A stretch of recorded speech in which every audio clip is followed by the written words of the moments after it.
जैसे ही गाय उस मांस को खाता है तभी गाय के शरीर से चुड़ैल निकल आती है। तू मेरा कुछ नहीं कर सकता तांत्रिक। मैं अन्य प्रेतात्माओं से कहीं अधिक शक्तिशाली हूँ और तू सोचता है कि मुझे कुएं में बंदी बनाएगा। क्या बोला तूने? मैं नहीं कर सकता। मूर्ख चुड़ैल, तुझे मेरे शक्तियों का कोई अंदाजा नहीं है। तेरे जैसे कितने प्रेतात्मा को मैंने उस कुएं में बंदी बनाया। मेरे साधना शक्ति के सामने तेरी शक्ति। ये कहकर तांत्रिक मंत्र पढ़ने लगा और मंत्र शक्ति से उस चुड़ैल को बांधकर हवा में उड़ा के कुएं की ओर ले गया। फिर उस चुड़ैल को कुएं में फेंक देता है। विक्रम, ए विक्रम, कहाँ गया? ये रहा, मैं आ गया। हुक्म कीजिए। ध्यान से सुन, ये चुड़ैल बाकियों से ताकतवर है। इसे कुएं में बंदी बना के रखने में काफी मुश्किल होगा। इसके बाद तांत्रिक मंत्र जपते ही उसके हाथ में एक गुड़हल का फूल प्रकट होता है। फिर गुड़हल का फूल विक्रम को देकर कहा, ये ले, ये जादुई जवा फूल उस कुएं में जाके डाल दे, जिससे वो चुड़ैल कुएं से जिंदगी भर निकल नहीं पाएगी। ठीक है बाबा, जैसी आपकी हुक्म। विक्रम गुड़हल का फूल हाथ में लेकर कुएं की ओर बढ़ने लगता है और कुछ दूर जाते ही विक्रम अचानक एक गुड़हल के पौधे के नीचे गिर जाता है और उसके हाथ का फूल जमीन पर गिरे बाकी फूलों के साथ मिल जाता है। अरे अरे, मैंने फिर से गड़बड़ कर दिया। बाबा के दिया हुआ फूल कहाँ गए? कौन सा वाला फूल था? नहीं नहीं, ये नहीं, ये नहीं, हाँ ये रहा। विक्रम उस पौधे के नीचे से किसी एक फूल को उठाए कुएं में जाकर डाल देता है। बाबा, आपने जैसे कहा मैंने ठीक वैसे ही किया। इस बार मैंने कोई गलती नहीं की है। ठीक है, ठीक है। वैसे भी तुझसे कोई काम ठीक से नहीं होता। अगर ये काम तू ठीक से किया तो इतना खुश होने की जरूरत नहीं। अब मेरे पास बैठ जा, जैसे मैं ध्यान कर रहा हूँ ठीक वैसे ही करना। तांत्रिक अपने चेले के साथ ध्यान में बैठता है। उधर चुड़ैल कुएं से निकलकर, वो तांत्रिक सोचा था मुझे इस कुएं में बंदी बना के रखेगा। मुझे इस गांव छोड़कर कहीं दूर चले जाना होगा, नहीं तो वो तांत्रिक फिर से मुझे पकड़ लेगा। अब मैं यहाँ से उड़कर किसी दूसरे गांव में चली जाती हूँ। ये कहते ही चुड़ैल हवा में उड़ जाती है और उड़ते हुए जब वो एक गांव के ऊपर से गुजर रही थी तब वो देखती है कि गौशाला में एक गाय और उसके 2 बछड़े आंगन में खेल रहे हैं। ये गाय तो काफी मोटा है और इस आंगन में कई बकरियां और मुर्गियां भी हैं, लेकिन मैं एक साथ सभी को नहीं खा पाऊंगी। मैं जाकर उस गाय के शरीर में घुस जाती हूँ। मैं हर रात एक एक करके सारे जानवरों को खा जाऊंगी। अरे तुम दोनों जल्दी आओ, दूध पी लो और भागदौड़ मत करो। मैं अब थोड़ा आराम करना चाहती हूँ। हमें थोड़ा और खेलना है, थोड़ी देर बाद आता हूँ। तभी वो चुड़ैल गौशाला की ओर उस गाय के पास जाती है। फिर चुड़ैल गाय के शरीर में घुस जाती है। तुम दोनों जल्दी मेरे पास आओ, जल्दी खाना खाओ और सो जाओ, मुझे बहुत काम है। लगता है माँ बहुत गुस्से में है, जल्दी चल। और गुस्से में माँ की आवाज भी बदल गया। हाँ, तो बिल्कुल सही कहा। जल्दी चल, दूध पी के सो जाते हैं। टुलू और भोलू गौशाला में जाकर दूध पीने लगते हैं। दूध पीने के बाद उनके माँ उनसे कहती है, अब जल्दी सो जा, मुझे बिल्कुल परेशान मत करना। गहरी रात में जब सब सो रहे होते हैं तब लक्ष्मी गाय गौशाला से निकलकर एक दानव जैसी गाय की भूत बन जाती है। फिर वो गाय की भूत वो मुर्गियों के पिंजरे में घुसकर एक जिंदा मुर्गी को चबा के खाने लगती है। अगले दिन सुबह होते ही जब रूमा गौशाला साफ करने जाती है तो देखती है कि उसकी लक्ष्मी गाय तब तक सो रही है। लक्ष्मी गाय, तू अभी तक सो रही है? बछड़े को दूध नहीं पिलाएगी? जल्दी उठ, दूध देने का समय हो गया। ठीक तभी उसकी प्यारी लक्ष्मी गाय खड़े होकर जोरों से पैर पटकती है, जिससे रूमा को बहुत चोट लगती है। क्या रे लक्ष्मी, तू तो मेरी सबसे प्यारी और शांत गाय है, तुझे क्या हो गया? मुझे चोट पहुंचाई। आज मैं तुझे घास काट कर नहीं दूंगी, खुद जाकर खेत से घास खा ले। फिर लक्ष्मी गाय अपने दोनों बछड़े को लेकर मैदान में घास खाने के लिए जाती है। माँ, यहाँ का घास बहुत ही सख्त है, मैं इसे खा नहीं पा रहा, तुम मुझे घास तोड़कर दो ना। नाटक तो देखो, घास तोड़ कर देनी पड़ेगी। मैं नहीं दूंगी, जो खा सकते हो खाओ, नहीं तो भूखा रहो। मैं उस जंगल से थोड़ा घूम कर आती हूँ। ये कहकर लक्ष्मी गाय पास वाली जंगल में चली जाती है। तभी क्यों रे लक्ष्मी गाय, आज तू तेरी मालकिन के बिना ही मेरे जंगल में घुस आया। आज मैं तुझे चबा के खा जाऊंगा। क्या तू मुझे खाएगा? देखते हैं कौन किसे खाता है। ये कहकर लक्ष्मी गाय भूत के रूप धारण करके उस लोमड़ी पर झपट पड़ते ही उसे जिंदा खा जाती है। मैं हूँ सर्वशक्तिशाली चुड़ैल, वो लोमड़ी सोचा था मुझे खाएगा। अब मैं यहाँ से जाती हूँ, दोनों बछड़े को लेकर गौशाला लौटना होगा। ये कहते ही भूत का रूप बदल के लक्ष्मी गाय मैदान में अपने बच्चों के पास लौट जाती है। फिर ये क्या, तुम दोनों अब तक घास नहीं खाए? अब तो हमें गौशाला में लौटना होगा। माँ, तुम्हारे मुंह पे ऐसे लाल निशान क्यों? अरे वो कुछ नहीं, एक कांटे वाले पौधे खाते समय हल्का सा कट गया है। चलो अब लौट जाते हैं। लेकिन माँ, हमें बहुत भूख लगी है, हम थोड़ी सी भी घास नहीं खा पाए। तो मैं क्या करूं? जंगल में मैं अपना पेट भर चुकी हूँ, वापस चलो। फिर लक्ष्मी अपने दो बछड़े को लेकर घर लौट आती है। फिर रात गहरी होते ही लक्ष्मी गाय फिर से भूत का रूप धारण करके गौशाला से निकलकर बकरियों की तरफ बढ़ता है और एक जिंदा बकरी को खा जाती है। इसी तरह हर रात एक एक करके बकरी, मुर्गी, बतख पकड़ के खा जाती है और सुबह होते ही रूमा देखती है कि हर दिन एक एक करके उसकी पालतू जानवर कम होती जा रही है। लेकिन ऐसा क्यों हो रहा है, रूमा को कुछ समझ नहीं आता। मेरे इतने सारी मुर्गियाँ, बतख, बकरियाँ सब कहाँ चली गई? अब मेरा क्या होगा? अगर ऐसा चलता रहा तो कुछ ही दिनों में सब खाली हो जाएगा। ये कहकर रूमा पेड़ के नीचे बैठकर रोने लगती है। तभी उसी रास्ते से तांत्रिक और उसका चेला विक्रम जा रहा था। बेटी, क्या हुआ तुझे? इस तरह रो क्यों रही हो? मेरे घर का पालतू जानवरों एक एक करके गायब होता जा रहा है बाबा। ये तो लोमड़ी ने भी नहीं किया। अगर ऐसा होता तो खून का निशान मिलता, लेकिन हर दिन एक एक पालतू कहाँ जा रहा है कुछ समझ नहीं आ रहा। चल, मुझे अपने घर लेके चल। रूमा तांत्रिक को अपने घर के आंगन में ले जाते ही तांत्रिक को आभास मिलता है कि यहाँ कोई प्रेतात्मा छुपी हुई है। फिर तांत्रिक को पूरा आंगन घुमा के दिखाती है, लेकिन जब वो गौशाला में लेकर जाती है तभी लक्ष्मी गाय पर नजर पड़ते ही तांत्रिक समझ जाता है कि इसी के शरीर में चुड़ैल छुपी हुई है। ये क्या? तांत्रिक यहाँ कैसे? मुझे बिल्कुल शांत रहना पड़ेगा, नहीं तो वो तांत्रिक समझ जाएगा कि मैं यहाँ हूँ।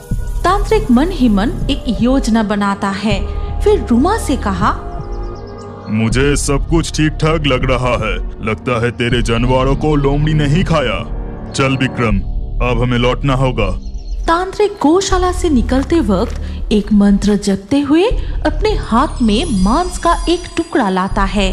फिर उस टुकड़े को वहाँ फेंकने के बाद थोड़ी दूर आगे बढ़ते ही जैसे ही गाय उस मांस को खाता है तभी गाय के शरीर से चुड़ैल निकल आती है और तभी वो चुड़ैल कैद हो जाती है। अरे, ये तो वही चुड़ैल है जिसको मैंने बंदी बनाया था। वो उस कुएं से बाहर कैसे आया?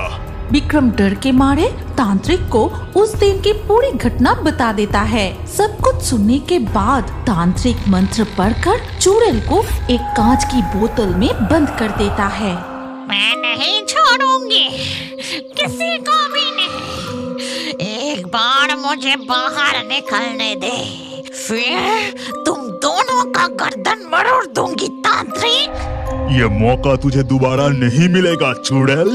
इसके बाद तांत्रिक और उसका चेला गांव में लौट के उस कुएं के पास जाते ही उस बोतल को कुएं में फेंक देते हैं। साथ ही एक गुड़हल का फूल भी डाल देते हैं।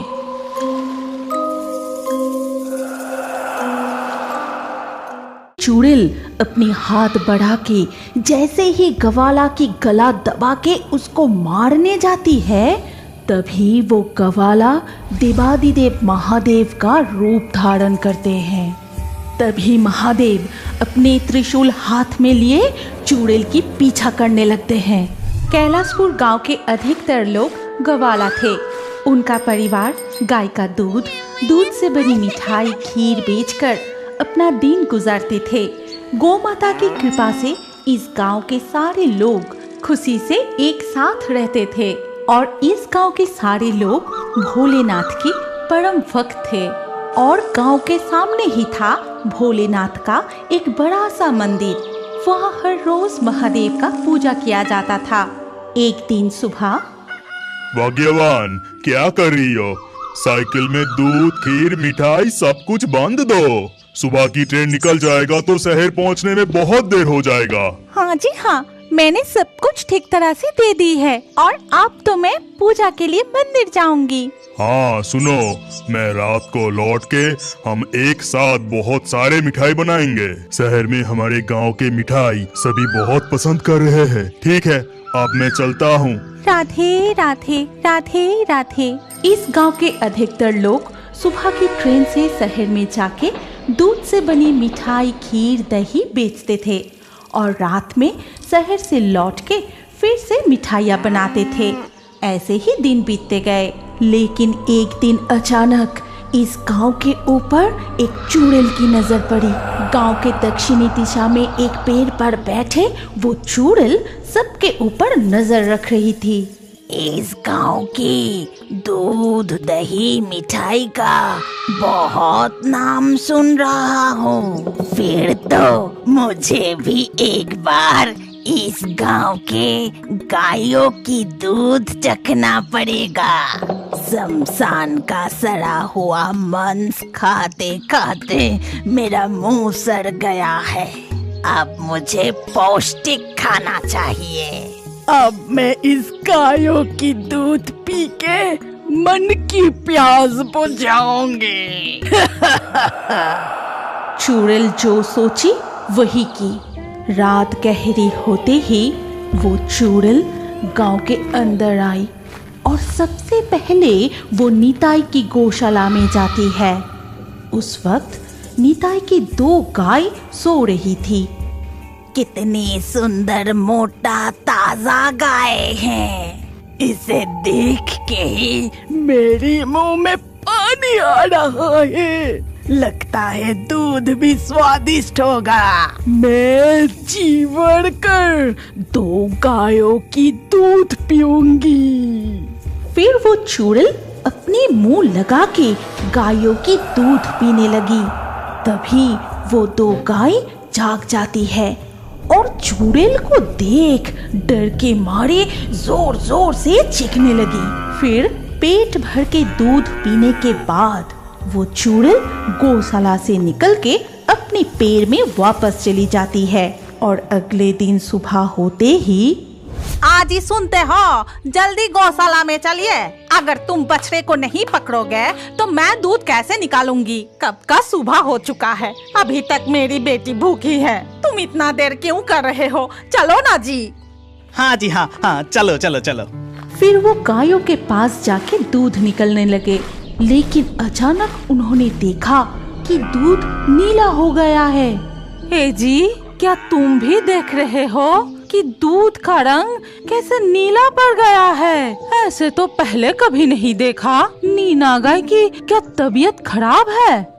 लगता है हमारे गाय घास के साथ कुछ खा गया है, इसलिए हो सकता है। तुम चिंता मत करो, कुछ नहीं होगा। जाओ ये दूध उबाल के बेटी को पिला दो। मालिनी दूध उबलने के बाद अपनी बेटी को पिलाते ही वो अचानक से बहुत रोने लगी और वो चुप करने की नाम ही नहीं ले रही थी। फिर वो देखते हैं गायों की पूरा शरीर में अजीब सा घाव निकल आई है। इसके वजह से दोनों ही गायें कमजोर पड़ गए हैं। कल उस गाय की दूध पी के मुझे बहुत शांति मिली थी और आज सिर्फ एक गौशाला से नहीं, बहुत सारे गौशाला से गायों की दूध चोरी करके पी जाऊंगी। रात गहरी होते ही चुड़ैल फिर से गांव में आती है।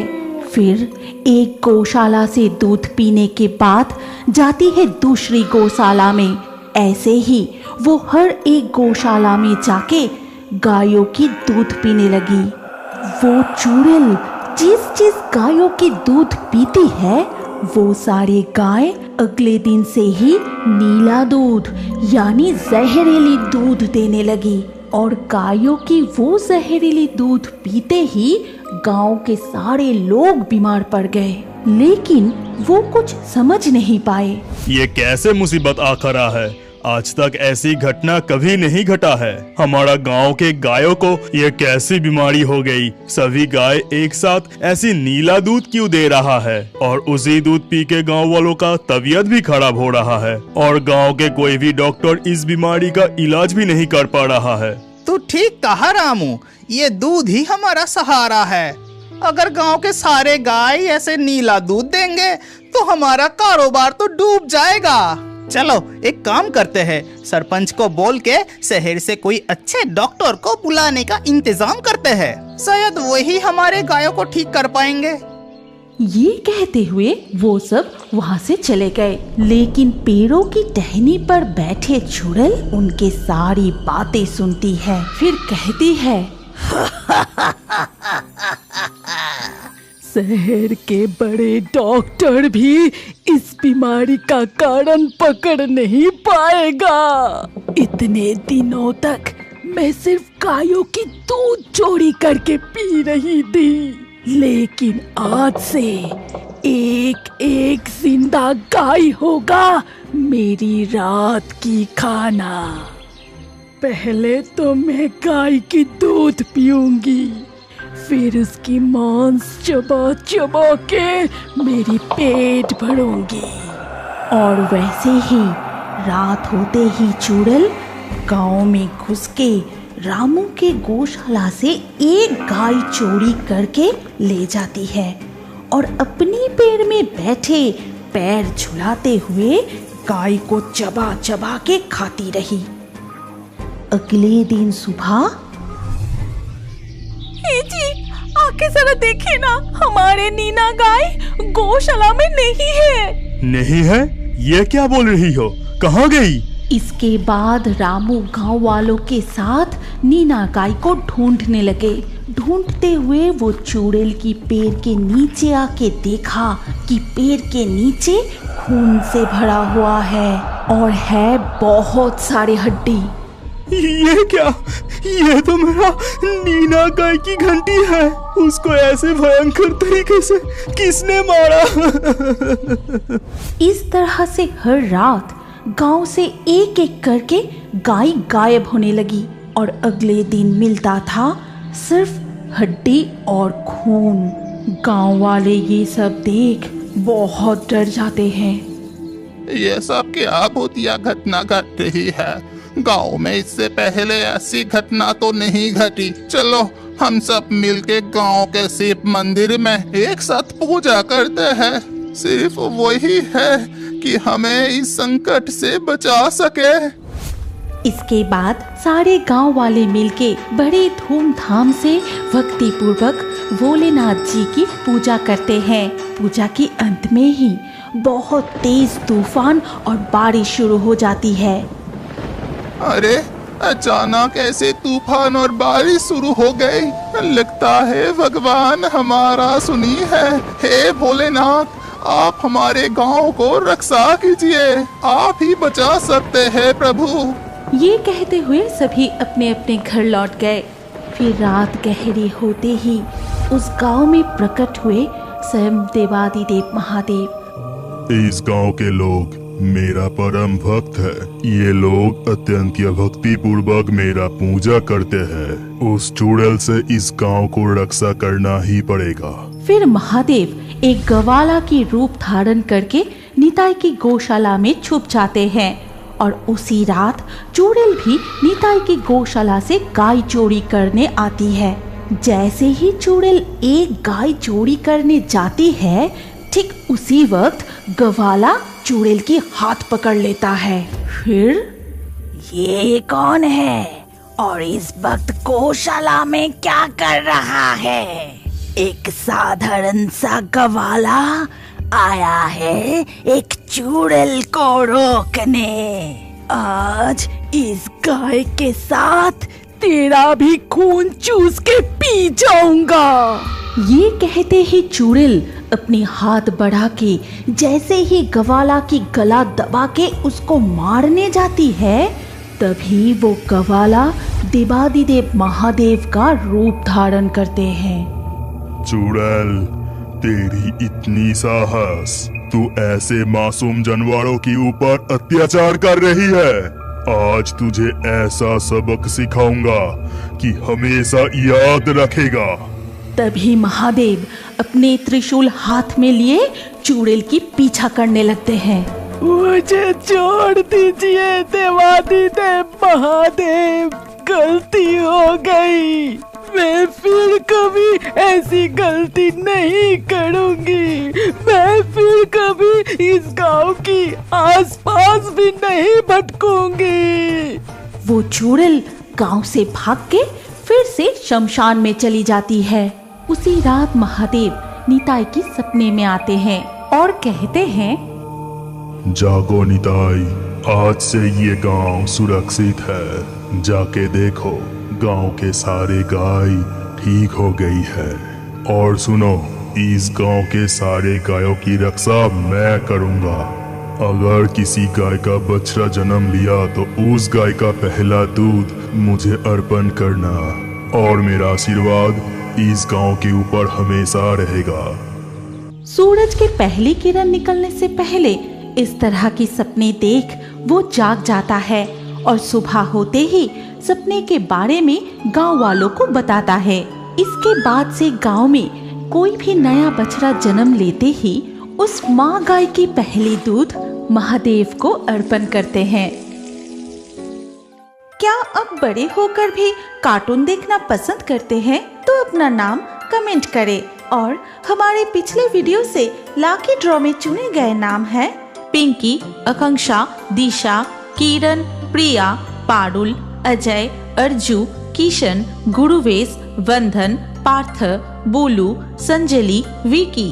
जिन दर्शकों ने हमारे चैनल को सब्सक्राइब करके फिर कमेंट में अपना नाम लिखा, हमारे अगले वीडियो में उन्हीं के नाम चुने जाएंगे। इसीलिए फेयरी टून्स यूट्यूब चैनल को जरूर सब्सक्राइब करें और स्क्रीन पर आई हमारी अगली कहानी भी देखें। उसमें भी आपका नाम हो सकता है। अगर नाम नहीं आया तो अगले वीडियो में आपका नाम लिख दीजिए। सोच क्या रहे हैं? जल्दी से क्लिक करके देखिए।